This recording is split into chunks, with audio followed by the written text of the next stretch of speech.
بسم اللہ الرحمن الرحیم۔ ترجمہ: اللہ کے نام سے شروع جو نہایت مہربان رحمت والا ہے۔ بسم اللہ، اللہ کے نام سے شروع۔ تفسیر صراط الجنان میں اس کی تفسیر کچھ اس طرح ہے۔ علامہ احمد ساوی رحمۃ اللہ تعالی علیہ فرماتے ہیں، قرآن مجید کی ابتدا بسم اللہ سے اس لیے کی گئی تاکہ اللہ تعالیٰ کے بندے اس کی پیروی کرتے ہوئے ہر اچھے کام کی ابتدا بسم اللہ سے کریں، اور حدیث پاک میں بھی اچھے اور اہم کام کی ابتدا بسم اللہ سے کرنے کی ترغیب دی گئی ہے۔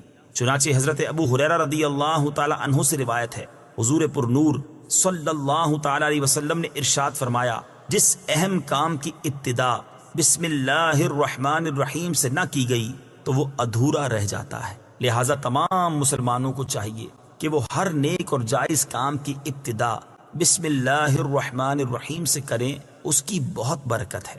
الرحمن الرحیم، جو بہت مہربان رحمت والا ہے۔ امام فخر الدین رازی رحمت اللہ تعالی علیہ فرماتے ہیں، اللہ تعالیٰ نے اپنی ذات کو رحمان اور رحیم فرمایا تو یہ اس کی شان سے بعید ہے کہ وہ رحم نہ فرمائے۔ مروی ہے کہ ایک سائل نے بلند دروازے کے پاس کھڑے ہو کر کچھ مانگا تو اسے تھوڑا سا دے دیا گیا۔ دوسرے دن وہ ایک کلاہڑا لے کر آیا اور دروازے کو توڑنا شروع کر دیا۔ اس سے کہا گیا کہ تو ایسا کیوں کر رہا ہے؟ اس نے جواب دیا، تو دروازے کو اپنی عطا کے لائق کر یا اپنی عطا کو دروازے کے لائق بنا۔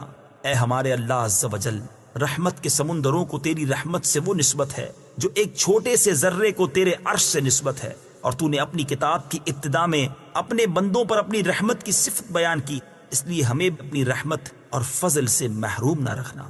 بسم اللہ سے متعلق چند شرعی مسائل۔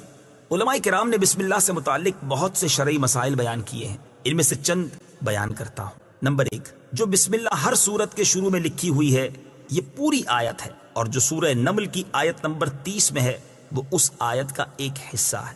نمبر 2، بسم اللہ ہر سورت کے شروع کی آیت نہیں ہے بلکہ پورے قرآن کی ایک آیت ہے، جسے ہر سورت کے شروع میں لکھ دیا گیا تاکہ دو سورتوں کے درمیان فاصلہ ہو جائے۔ اسی لیے سورت کے اوپر امتیازی شان میں بسم اللہ لکھی جاتی ہے، آیات کی طرح ملا کر نہیں لکھتے، اور امام جہری نمازوں میں بسم اللہ آواز سے نہیں پڑھتا۔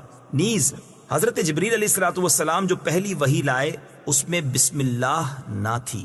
نمبر 3، تراویح پڑھانے والے کو چاہیے کہ وہ کسی ایک سورت کے شروع میں بسم اللہ آواز سے پڑھے تاکہ ایک آیت رہ نہ جائے۔ نمبر 4، تلاوت شروع کرنے سے پہلے اعوذ باللہ من الشیطان الرجیم پڑھنا سنت ہے، لیکن اگر شاگرد استاد سے قرآن مجید پڑھ رہا ہو تو اس کے لیے سنت نہیں۔